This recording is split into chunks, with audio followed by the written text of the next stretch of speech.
அனைவருக்கும் வணக்கம். என் பெயர் பா. சர்வேஷ். நான் 4ஆம் வகுப்பு ஆ பிரிவில் படிக்கின்றேன். இன்று நான் ஒரு கதை சொல்ல வந்துள்ளேன். அந்த கதையின் தலைப்பு இயற்கையை காப்போம், மரங்களை வளர்ப்போம். ஒரு ஊரில் ஒரு சிறுவன் மற்றும் அவங்கள் அப்பா அம்மா கூட மகிழ்ச்சியாக வாழ்ந்து வந்தான். அது ஒரு கோடை காலம். வெயில்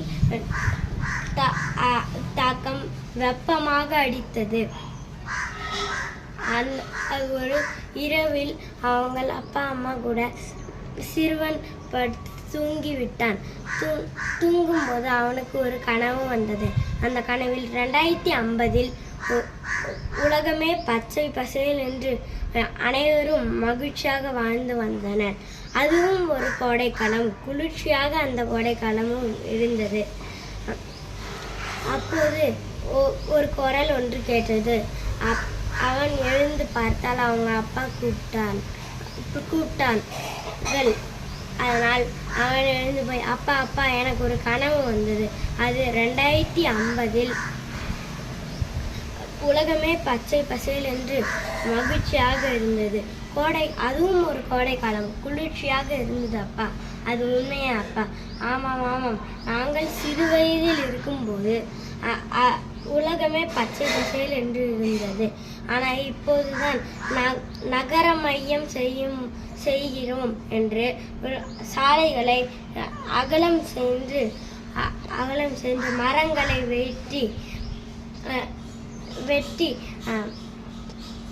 வெட்டி கிடைக்கிறோம். அதனால் வெயிலின் தாக்கம் அதிகமாக இருக்கிறது. அதனால் நம்ம இப்போதிலிருந்தே மரங்களை வளர்க்க ஆரம்பித்தால் 2050 நீ கனவு காணும் போல் அது உலகமே பச்சை பசேல் என்று இருக்கும். அப்பா அது உண்மை என்றால் நானும் நிஜமாக மாற்றுவேன் அப்பா. நான் இப்போதே என் நண்பர்களிடம் கூறி மரங்களை வளர்க்கிறோம் அப்பா. கண்டிப்பாக நானும் உங்களுக்கு என்னால் முடிந்த உதவியை செய்கிறேன். நானும் நீங்களும் உங்கள் நண்பர்களும் என்னுடைய நண்பர்களும் ஆசிரியர்களும் பெற்றோர்களும் மரங்களை வளர்த்து 2050 அவனோட கனவை நிஜமாக்குவோம். அப்போதுதான் நம்ம கோடை காலத்தில் வெயிலின் தாக்கம் அதிகமாக இல்லாமல் நம்மளும் மகிழ்ச்சியாக வாழ முடியும். அதனால் நம்ம எல்லாரும் மரங்களை வளர்ப்போம், மகிழ்ச்சியாக இருப்போம். நன்றி, வணக்கம்.